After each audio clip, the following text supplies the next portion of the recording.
C'était un bulldozer, c'est vrai, mais autant il fonçait, il aimait également convaincre. Et sa première préoccupation était toujours de convaincre. Par contre, ceux qui n'acceptaient pas nécessairement, je dirais les minorités qui n'acceptaient pas, il est évident qu'il fallait faire place nette à une certaine période. On était parti au départ en sachant qu'il fallait 80% de gens qui suivent, je dirais, les décisions qu'on prenait au niveau du marché si on voulait être efficace. Mais je dirais, ce bulldozer qu'il était au niveau local, il était également à Paris.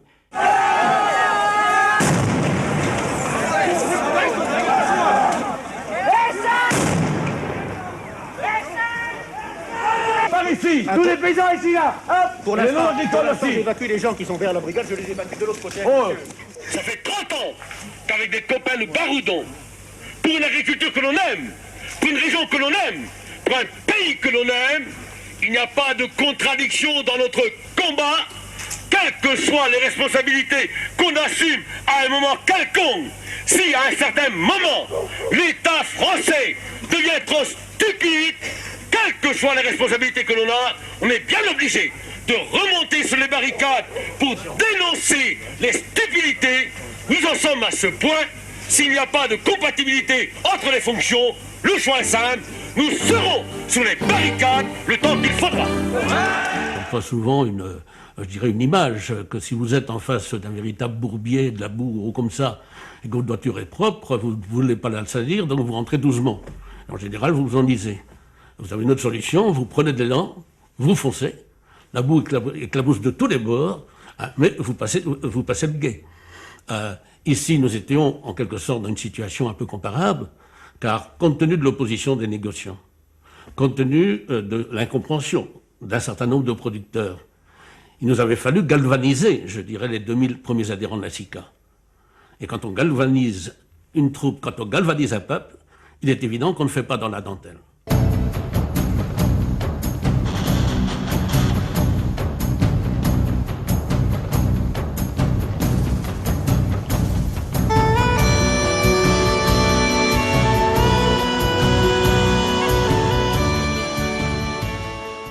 De toute façon, nous n'avons pas définitivement arrêté notre stratégie.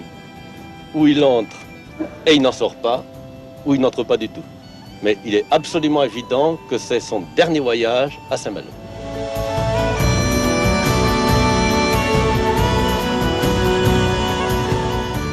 Les mers sont libres et il reste évidemment... Les ports aussi. Les ports aussi sont libres. Nous ne pouvons pas les laisser venir. Nous ne pouvons pas les laisser venir car nous n'avons pas, nous autres, le privilège de gagner de l'argent ailleurs avec des méthodes d'exploitation qui ne sont pas autorisées en France. C'était l'époque où Jacques Chirac était Premier ministre. On est couvert, je pense, maintenant par une période assez longue pour que je puisse dire que j'avais la couverture de Jacques Chirac pour 4 jours. C'était l'époque où René Pleven était garde de Sceaux. Et au moment où nous occupions Saint-Malo, il y avait ici à Roscoff l'inauguration de notre 3e bateau qui s'appelait le Cornouaille. Et c'est Pleven, en tant que garde des Sceaux, qui avait inauguré le bateau. Je me souviendrai toujours de ce qu'avait dit le garde des Sceaux de l'époque, que personne ne se trompe quant sur l'interprétation de ma présence ici. Ma présence ici est le signe absolument indiscutable de l'appui que j'apporte à Brittany Ferries, y compris quant à sa présence à Saint-Malo.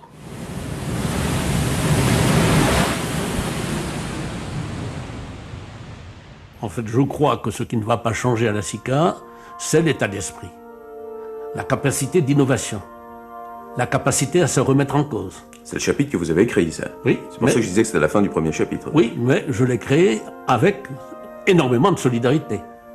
Énormément de solidarité. Sans ça, d'ailleurs, on n'y serait jamais arrivé. Les super-hommes, je n'y crois pas. Ça n'existe pas.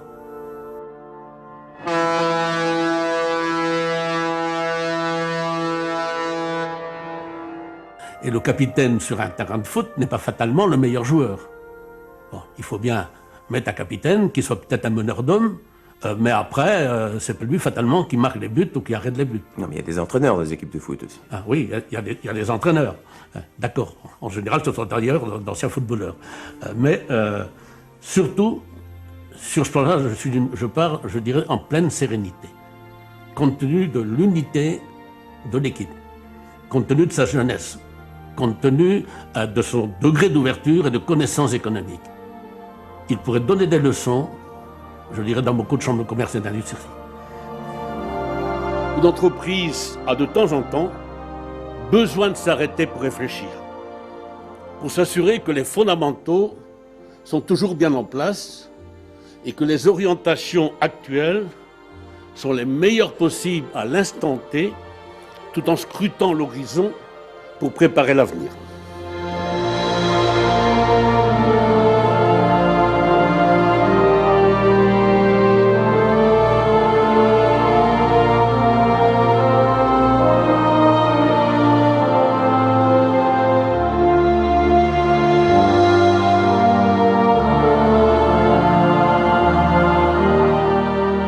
Sauvegarder dans le Nord Finistère le maximum d'hommes dans les meilleures conditions de vie possibles.